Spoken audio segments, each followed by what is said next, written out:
Hello guys, ayan, itutur ko kayo guys sa terminal ng Catbalogan, Samar guys.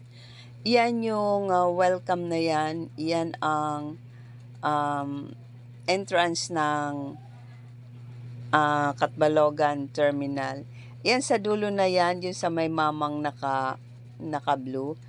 Sa umaga dyan naka-parking o nakaparada yung sasakyan papuntang Stacaburi, tsaka sa Silanga, ayan papunta na doon sa San Vicente, doon yung naka-parking. Tapos diyan guys, ayan yung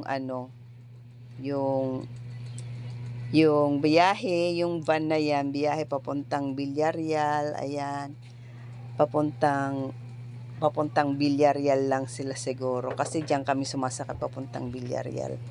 Tapos diyan naman sa my side na yan guys, iyan yung booking office nila guys. Tapos syempre diyan din yung tambayan ng mga sasakay na naghihintay kung kailan aalis yung sinasakyan nilang mga sasakyan.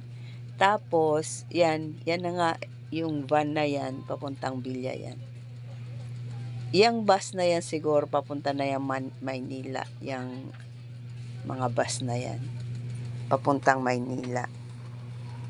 Tapos yan sa side na yan guys, yan yung mga karihan dyan guys na pwede kang kumain habang naghihintay ka ng pag-alis na yung sasakyan.